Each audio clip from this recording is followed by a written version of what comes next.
I just haven't put the fire on because it's -4 at the moment, and it's just the back of 2 on Saturday. Hi folks, everybody doing well on this nice cold day. Just a quick shout out to all the new subscribers on the channel, much appreciated. There's obviously some people like to follow the weird and wonderful life of me and my Van Max. Right, just a quick video. Been mentioned on previous photos that I've had up, and somebody mentioned it just the other day, one of my new subscribers on one of my videos. They wanted to see my wee sort of wide arch conversions that I've put on the side. Quite a simple job. I'll talk you through what I've done on this video, but again, it was an easy enough job done, and I think it looks pretty cool, to be honest with you. It also keeps the van reasonably clean because it stops a lot of this splashing up the side of the van. So yeah, listen, again, thanks for all the new subscribers. I'm just going to put the video up now, give you a wee rundown of how I've done it. I'm waiting to warm myself up with this fire and go and get myself a roll because it's past lunchtime and I'm getting a bit peckish, and hopefully the snow will disappear soon. We'll be putting another video up shortly, and it'll be me starting the Maxus van after not being started for a week. Yeah, a week today, and it'll be hopefully -4, -5 when I try to start it.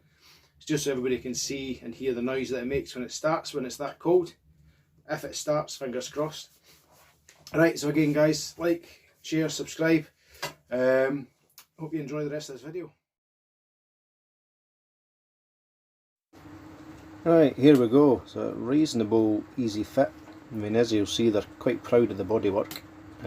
Not that much that it becomes an issue. Now I haven't actually cut away any bodywork. You'll see there that they're riveted on, and you know, obviously once I'd drilled the hole for the rivets and then put a wee bit of Q rust on it and some hammerite, and you'll see where I've had to cut the bottom lip there.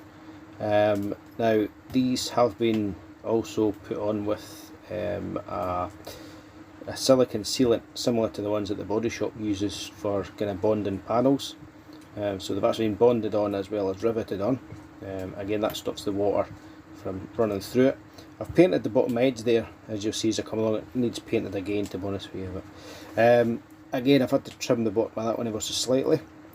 Same idea, just measured it, marked it, drilled it, riveted it, and then as you'll see there's a very thin bead of silicone round the top edge of it, just to stop any water dripping behind it.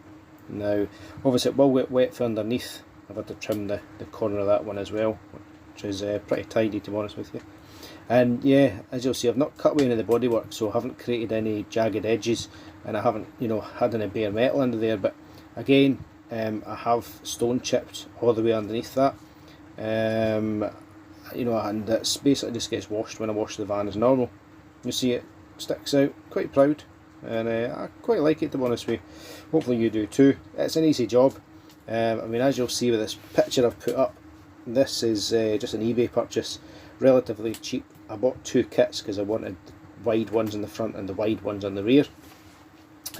So yeah, I mean, if you've got any other questions, just ask in the comments. But again, I mean, I'm not a body shop trained person or anything like that.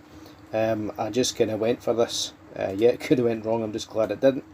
So hopefully you like this. As you can see, the snow is still there, and so that's the other side of the van, which is just identical. So yeah, again, like, subscribe, comment if you've got any questions. Hope you like this. Have a nice weekend, guys, and here's my dugout in the snow. Take it easy. Ta-ra.